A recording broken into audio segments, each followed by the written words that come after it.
Haim, there's one person that's part of our team. We've got a great team in here. There's Marshy, there's, Podcast Mike, Carly, who's kind of just the most efficient, and you don't hear much from her because she doesn't really have too many quirks. She's just pretty much straightforward, no fuss. What you see is what you get, and what you get is really great. Yeah, prides herself on a fast stay, which we adore. We thought Darcy was a little bit under the radar for a while, and until he started trying to edit himself out of the pod when he came in and made a huge mistake about whether the bow of a boat is at the front or the back, and then that audio never saw the light of day. Didn't paint him in the best light, and we unfortunately realised that the person with editing power over the file so that very rarely usually just nips and tucks to, cut out any pauses. If we're waiting for a phone call or something like that, we then found some unfortunate comments from him had been lifted gently from the podcast. Yes. He, of course, now knows that no matter which way you're facing in a boat, the front is the bow. He's the one that clicks upload. He's the one that says... as it goes out the door. And so he's the last person holding the package before he hands it off to all the listeners. So it's become apparent that he's the one that wants to remain under the radar. He's the one that does not want to be public facing. And unfortunately for him, I've got a new segment called Darcy Under the Microscope. Great. You're under the microscope right now. A powerful microscope. We're all going to be under a microscope. You know what? I think maybe it's time you put Darcy under the microscope. Come on in here, Darcy. Hop up on that Petri dish for us. Come across. Yes. I've put a music bed under this so you can't edit it, or it's more difficult. You're smiling because already in your mind you're sharpening the scissors to cut all this out. I'm the guy from Succession, Mr. Snippy Snip. Mr. Snippy Snip. Okay, Mr. Snippy Snip. It appears that you want to remain outside of the pod with the way that you take out things about you. But what you didn't realise is that your fiancé is working with me on the 100. Oh, okay. So I learned lots of stuff about Darcy. What an insight. I've just been collecting little bits and pieces so I can put you under the microscope when I want and when the show might want. And Are you regretting, Darcy, in any way right about now, editing out the bit about the boat? Because it really... Yes, I am, actually. I'm don't think we'd be here. Think back to things like last night, Jane saying, do you have Hamish and Andy tomorrow? And things are starting to click. Yeah. It's going to be one tidbit per under the microscope, so you're not getting a full list. Okay. I'm just going to hit one today. Are we going to keep bringing him in for questioning? Well, if there's something that really tickles our fancy, if we want to keep him on his toes, we might throw him back on the Petri dish, as Hamish said. You got a dog? Yep, Holly. 8-year-old golden retriever. Yes. I like that you're giving like full information so the police think that you're cooperating. As I said, happy to answer any question. I really want to help you with your inquiries. One question that came up yesterday when I was around the table with Jane, and be interested to get your answer on this, Jack. Yep. Is we're talking about if the dog got kidnapped. Mm-hmm. What would you be prepared to pay to get the dog back? Now, this is quite the magnifying glass. Right?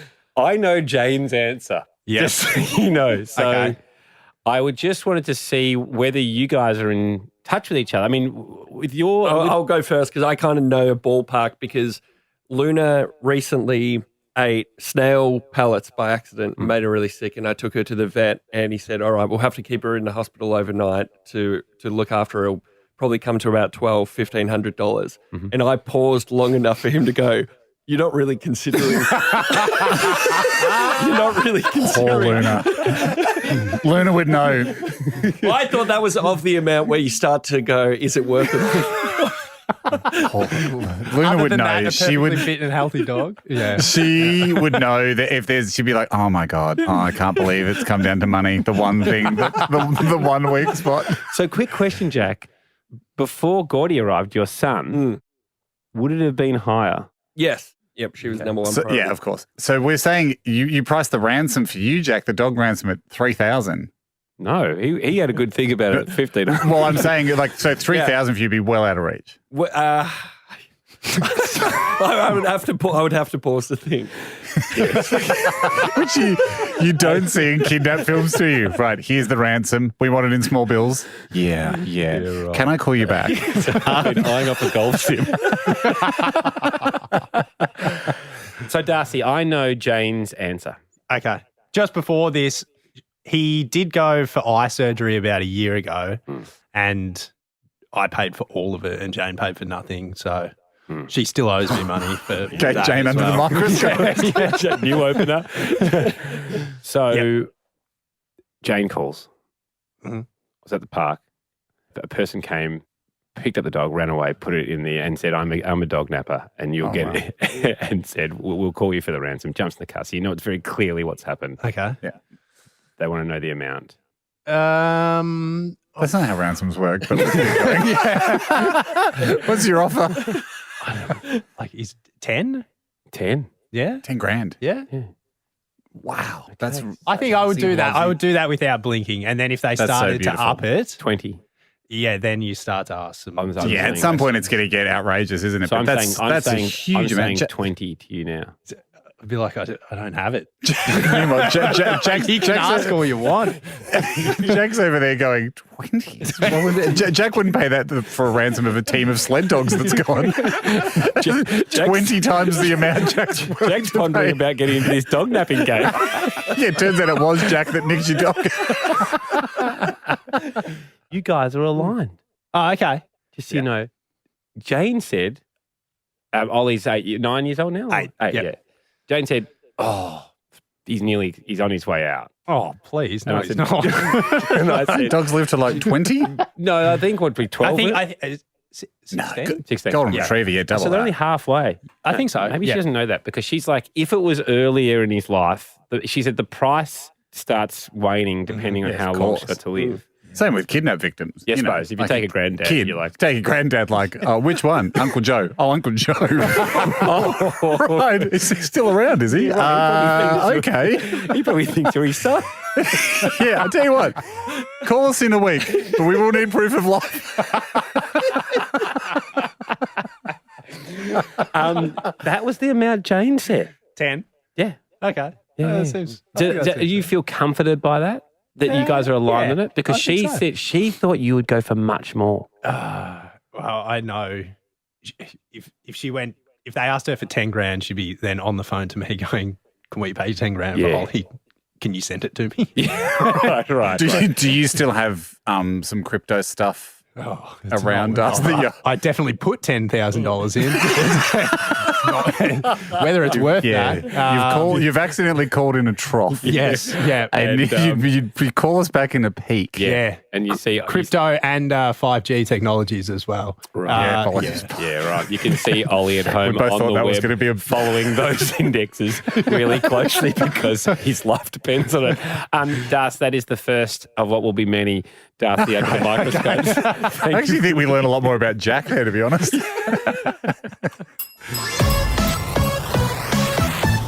Also to Jess, who used the very easy-to-use system at Hamish&AndyCompilations to upload from North Sydney what she's been up to. Ahoy boys, it's Jess here. Just on a lunchtime walk around North Sydney. Just walked past Luna Park and the Harbour Bridge. And I've passed the bow of the original HMAS Sydney. Good to know that the bow is actually the front of the boat and not the back. Jess, a little Everyone dig does know that. at Darcy, our sound engineer here, who nipped out. He's the last person to use the scissors and nipped out. In the middle of the night, just before the podcast was published, he gently lifted out the part where he was corrected, where he incorrectly, despite his shame, he was obviously very shamed because he was a rower at school and he was not able to correctly label the ends of the boat, confused by the fact that some participants in the sport of rowing are facing one way and going backwards and others are facing the other way. His brain got scrambled, forgot where the bow was. Yep. And he just decided to keep that information from the public. And keeping the shipping analogies going, he nipped it out in the dead of the night, but it set off a beacon for me that he doesn't like being a part of the podcast. Yes. And hence- Andy at Harbour Control. Something went, what's this? Unauthorized access on the docks. Who's down here? And hence, I've got a new segment which I'm bringing back out again today. Yes. Yes. You're under the microscope right now. A powerful microscope. We're all going to be under a microscope. You know what? I think maybe it's time you put Darcy. under the microscope. Darcy, welcome back in. Now, Haim, Thank you. You weren't privy. You weren't privy to this. A couple of weeks ago, we had Darcy under the microscope. We recorded it, and in the post-show meeting, Oh, no. He Darcy tried to do it goes, again.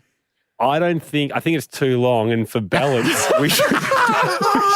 I've never heard him put his hand up for a critical response to the show. How has this come back? How has this episode? Yeah. Because, Darcy, don't you know, mate, where there's smoke, there's fire, and where there's wriggling, you've got Andy's attention. It's the wriggling that excites him. If you want him to leave you alone, play dead. You keep trying to wriggle out of his grip. He knows you're alive. It's incredible. And at the end of the meeting, it somehow was on the bench, wasn't it? It wasn't included. Darcy on the microscope was taken out of the show. We wiggled it out. And then only upon reflection during the week, executive producer Carly said, no, I think Darcy on the microscope would be better in for balance.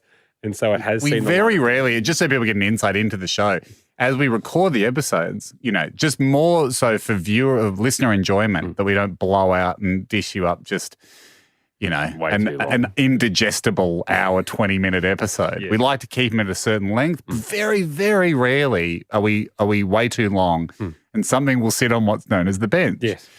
The problem with the bench is if a segment sits out on the bench, like there wasn't room for it in a show, it seems like the bench is made from quite a smelly wood, because if you sit on the bench for too long, you get a stink about you, and you just go, gee, that's been on the bench for a while. And eventually we just ask the bench bits to go and sit somewhere else where it stinks less. In the bin. So Darcy would have known this and quickly tried to put his segment on the smelly bench. And things move down the bench further until the year's done, and then they're gone. Yeah. There's a bin at the end of the bench. And at the end of the year, we lift up one end of the bench and everything slides into the bin. But no, Darcy under the microscope's back, and at the moment, your fiance is still working with me on the 100th TV show, and so she gives me tidbits, and I sit there and go, okay, I might put that in my book. Because I've had mates reach out to me after this segment aired and then have been sending Jane bits and pieces about me that she'll go onto the microphone that I think just fell under the just bullying, really. It does seem like it's Australia's hottest subject. So the dossier builds. I didn't know this. Jane. This is going to be tough for you now. Knowing that you're engaged to and living with the mole, there's no safe space for you anymore. That's true. Yeah. Darcy, let's just talk quickly, though, for this week's Darcy Under the Microscope. You've got two pets? Yes. Yeah. So we got Ollie, which we, as we said last time, 8-year-old golden retriever, and Pat the cat, a small kitten. They both like being fed pretty early in the morning. Yeah. Yes, they do. What time do they like breakfast time? 5:30. Isn't that crazy? Pretty early. Okay. Yep. Would you say... Very early. Sorry, just if you can hear a slight whirring, guys, that's the microscope zooming in and focusing as we get closer to what the charges are. The allegation is that you never feed them breakfast. That's true. And it's luckily that it's happened today, because I did get up and feed them this morning. Really? Yes, I did. You pretend. I heard that you pretend to be asleep. I don't pretend. I Heavy slumber. I don't pretend. Even when Sounds like Jane you do, by the way shakes you're yelling. Jane and I, we say, I think I have early onset narcolepsy. And it kicks in about 5 a.m. when a cat wants food. It's a pretty And I'm convenient cured. time, but yes. So you're unwakeable at 5:30.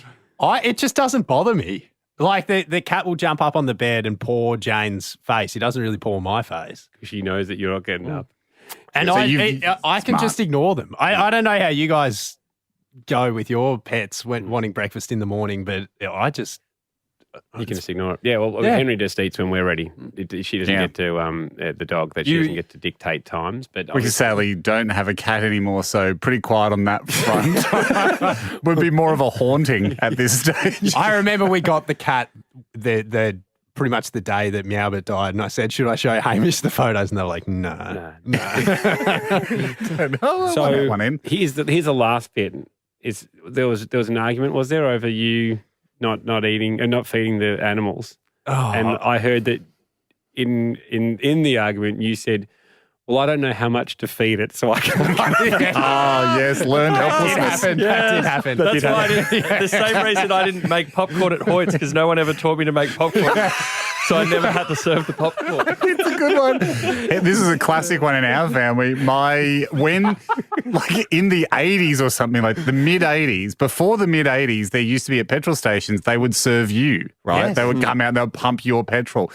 Then self-serve petrol became a thing, and for a while there you could go to both. Like it used to be advertised in the late 80s, self-serve. Like I remember we used to look out for it in the car.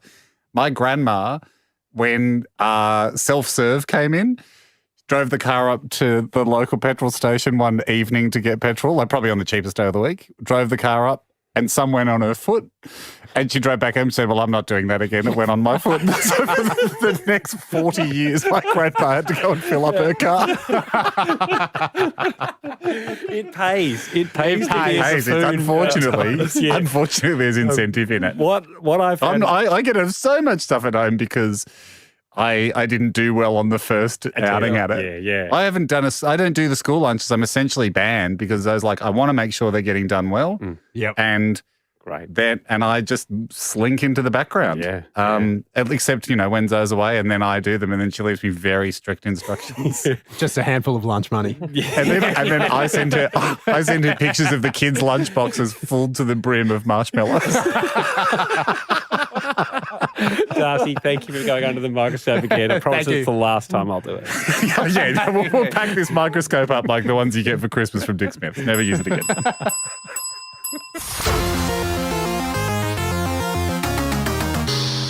Haim, I wanted the top of today's show for something that we have done a couple of times so far. The person involved doesn't like us doing it, but let's jump into this. Good. You're under the microscope right now. A powerful microscope. We're all going to be under a microscope. You know what? I think maybe it's time you put Darcy. under the microscope. I'd have to check. I mean, Darcy, welcome. First, ahoy. Ahoy, Darcy. Ahoy, ahoy, ahoy. Everyone. You obviously work on a lot of the audio production for us. Yeah. That bit where it says Darcy, is that Mr. Darcy or like Pride and Prejudice? Is that where that comes Marshy from? made this one because it was done in secret. And We know I think it is. if you made this one, you would have edited it out. The show.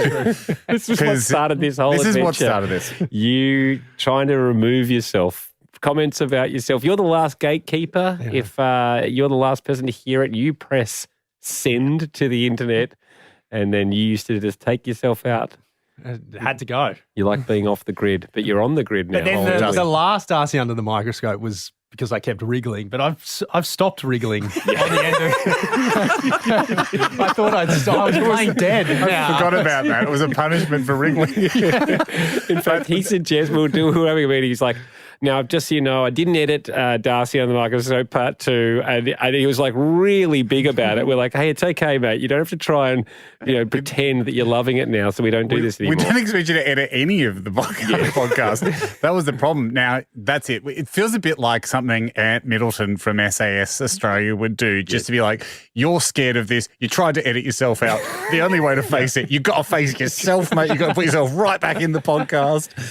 Andy, what have you got? This is the fun part of this because Andy works with Darcy's fiancée. Yes. She feeds him on the 100. She feeds him information, classified information about Darcy that he then has to face in a public forum to satisfy Ant Middleton. Jane's been great with this. Jane's been great with this because what started fears. out with just her venting about you Yeah. Then it became a segment. So now she knows that if she's annoyed with you at all, she comes back. You've started feeding the pets, I hear. Oh, yes. So that was an update on the one that we did last time, which was I wouldn't get up in the morning to feed the pets. Update on that one. The cat now is starting to get up at 3:30 in the morning and demanding breakfast. So if there are any vets out there that know how to make your cat stop getting up so early, I'd like What do you mean get up? Do they sleep all day? No, not at 3:30 in the morning. The cat walks up and starts pawing my face, wanting dinner, and then that wakes up the dog, and the dog's like, "Oh, this is what we're doing now." Okay. Yeah. Like, do you know, Cat's not like a junior investment banker or something. He's like trying to get in by 5 o'clock to impress the boss because the New York markets are still open. He could put a little finances into the house. That would be handy. Yes. Das. Yes. Do you have any inclination of why you're here? I did have an idea, but it doesn't involve Jane. No, go on, admit it. Well, Okay, this was just. admit it. No, I'm not going to get myself in trouble. Wise move. Move. We can sometimes get people with that trap. I can see Andy's eyes getting wide, like, oh my God, could we get a twofer here? Yes. What have I done? Do you own a robot vacuum? Oh, yeah. So does Jack. He owns the same one. Right? Yes. So Clutch of escape, Jack. Immediately. Good defense. yeah, Jeff, we've called him. Jeff. Yeah. Who's in charge of Jeff in the family? I'm in charge of Jeff. You're in charge of Jeff. Yeah. Okay. Right. There was a big mirror in your house? Yeah. Yeah, it was like not a floor to ceiling mirror, but it was higher than human height. Yes. And it just rested. It didn't have it wasn't connected to the wall or anything. It was just resting up against the wall. Important mirror for Jane to check how she looked. Hugely. Very That's what Is factual, it the house's only full length mirror? Yes. That's very important for a woman. I have figured that out now. Who purchased that mirror? Yeah, it was Jane. Jane? Yep. Jane purchased that mirror? Yes. What Would happened you to the say mirror? Jeff? Would you say Jeff respects mirrors? I mean, he's your employee. Yeah. Well, he did venture too close to the mirror. Respect for it waned for sure. So what happened to the mirror? Well, he just charged into it. Doing his job diligently as he does. Just charged Did he into think the there was mirror. another? Did he do like the canary thing where he thought there was another robot and he went to attack room. it? There was another room that he was entering into. Yeah. Who's this other robot cleaning the other room? I'm the only Jeff around here, pal. And the mirror broke, didn't it? Oh, it went everywhere. Like Shattered. glass shattered into a million pieces. It fell on top of Jeff, so Definitely sounds like a fight that got way out of hand Yes. between Jeff and the mirror. And this is while you guys were out, I assume. I was home. I heard it happen. Yeah.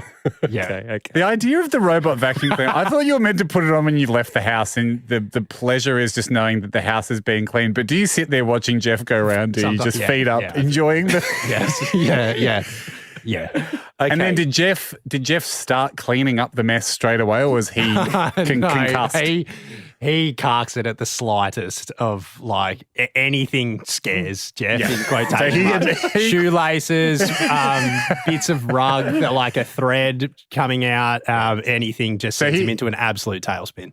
He's immediately on workers' compo. I've been injured at work. I'm not working for the rest of the day. So who cleaned up the mirror? You. I cleaned up the mirror, yeah. Darcy. But it didn't, But it didn't replace it. no.